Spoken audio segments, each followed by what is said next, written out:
लक्की new city bank से अपना supreme card लेकर निकल गया था। असल में उसे क्लास जाने में देर हो रही थी, इसलिए वो बिना यास्मीन को कुछ कहे या उसे सबक सिखाए वहाँ से निकल आया था। लक्की दिल्ली यूनिवर्सिटी के ही एक कॉलेज में पढ़ता था। जैसे ही वो कॉलेज के अंदर दाखिल हुआ, उसका पैर एक कीचड़ से भरे गड्ढे में पड़ गया। ओह शिट, उसने अपने आप से कहा और अपने जूतों के पास की सड़क पर साफ करने लगा। वो कॉलेज एडमिनिस्ट्रेशन के दफ्तर को देखकर कोस रहा था। कॉलेज की सड़कों पर इतने सारे गड्ढे हो गए थे, लेकिन वो लोग एक भी गड्ढा नहीं भरवा रहे थे।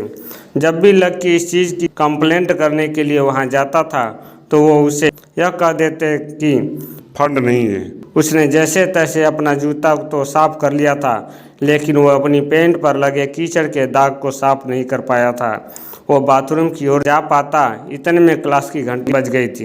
वो भागते हुए क्लास में पहुंचा। उसने दरवाजे के बाहर से ही देखा कि प्रोफेसर कमलनाथ मिश्रा पोडियम पर आ गए थे और उन्होंने आज के लेक्चर की शुरुआत कर दी थी। जैसे ही उनकी नज़र बाहर में खड़े लक्की पर पड़ी, तो उनकी आंखें निराशा से भर आई। इधर लक्की का सिर भी शर्म से झुक गया था और उसे अंदर ही अंदर बुरा लग रहा था। कॉलेज में जितने भी प्रोफेसर थे, उनमें से कमलनाथ जी को लक्की सबसे ज़्यादा पसंद करता था। बाकी प्रोफेसर यह बात जानते थे कि लक्की पढ़ाई के साथ साथ जॉब भी करता था, इसलिए उसका पढ़ाई में ध्यान नहीं था। इसलिए वो भी लक्की के ऊपर ज़्यादा ध्यान नहीं देते थे। कुछ लोग तो पूरी क्लास के सामने उसका मजाक भी उड़ाते थे, लेकिन सिर्फ कमलनाथ जी ही ऐसे प्रोफेसर थे जो उसके साथ बराबरी की व्यवहार करते थे। लक्की बिना कहे वैसे ही अपना सिर नीचे झुकाए क्लास में दाखिल हो गया था। जैसे ही उसके पैर क्लास में पड़े, सभी लोग उसी की ओर देखने लगे थे। यह टीचर कब से लेट आने लगा? सूरज पश्चिम से उग सकता है, लेकिन यह कभी लेट नहीं हो सकता, एक लड़के ने कहा। इसकी पैंट तो देखो यार, कितनी गंदी है। भाई, क्लास में लड़कियां भी होती हैं, कम से कम कपड़े तो ढंग से पहन के आता। दूसरे लड़के ने कहा और यह सुनकर उसके पास में बैठी लड़की उसके ऊपर हंस दी और बोली, अरे कहाँ से पहन कर आता? कपड़ों के लिए पैसे लगते हैं, इसके पास यह कपड़े हैं, इसके लिए तो यही बहुत है। क्लास में बैठे सभी लोगों ने लक्की के ऊपर फवतियाँ कसनी शुरू कर दी थी। हर कोई उसके बारे में कुछ ना कुछ कहे जा रहा था। ऐसा नहीं था कि लक्की यह सब आज ही सुन रहा था।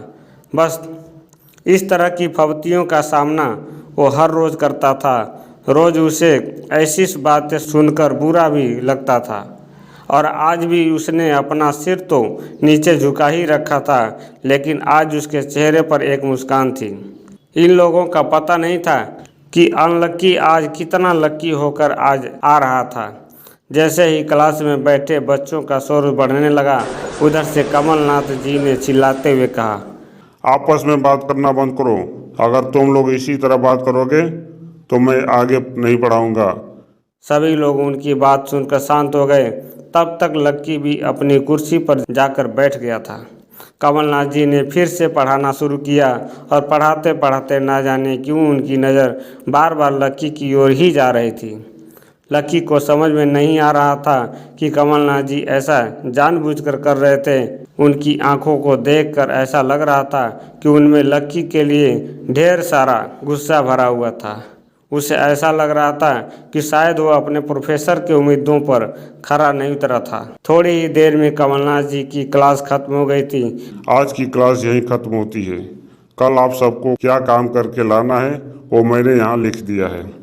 कल मिलते हैं, कमलनाथ जी ने कहा और क्लास के बाहर चले गए। जैसे ही वो बाहर गए, पीछे वाले दरवाजे से किसी की आवाज़ आई, डिम्पल। जैसे ही वो आवाज़ सबके कानों में पड़ी, सब लोग क्लास के पीछे वाले दरवाजे की ओर देखने लगे। वहाँ और कोई नहीं बल्कि डिम्पल का नया बॉयफ्रेंड राहुल खड़ा था।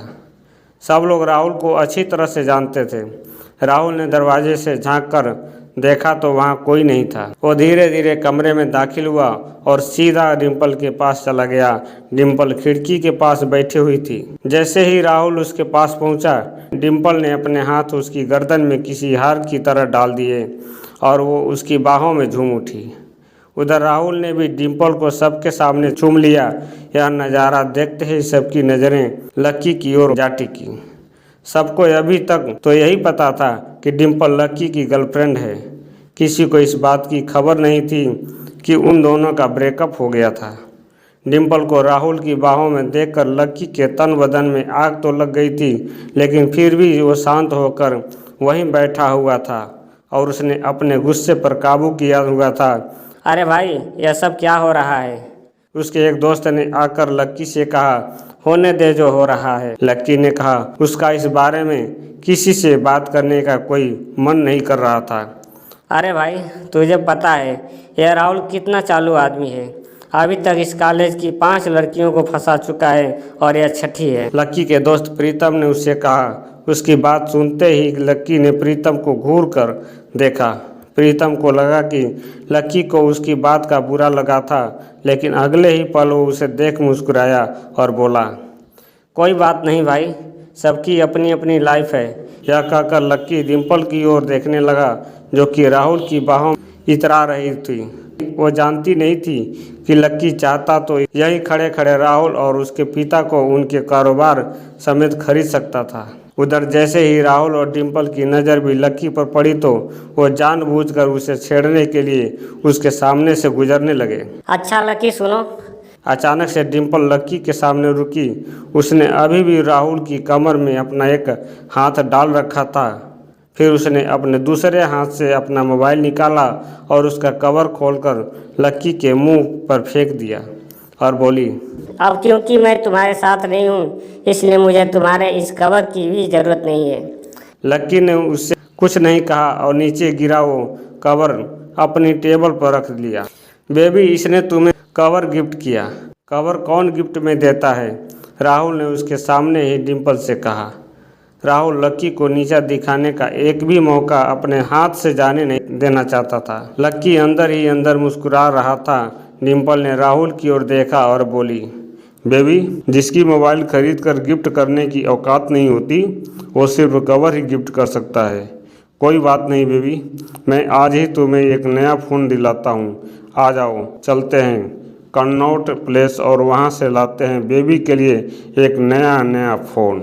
राहुल ने कहा। लक्की का मन तो यही कर रहा था कि वो ज़ोर से राहुल के ऊपर हंसे, लेकिन उसने अपनी हंसी को रोक लिया था। हाँ बेबी, पहले हम एक नया फ़ोन खरीदेंगे और फिर उस नए फ़ोन की पार्टी भी करेंगे।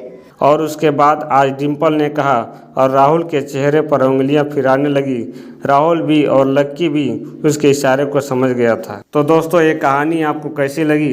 कहानी अगर अच्छी लगी हो तो कमेंट बॉक्स में कमेंट करें, वीडियो को लाइक करें और चैनल को सब्सक्राइब करें। और भी आगे कहानी देखने के लिए अगला पार्ट ज़रूर देखें। आगे भी कहानी बहुत इंटरेस्टिंग होने वाली है।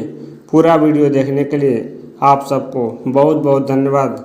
आपका दिन शुभ हो।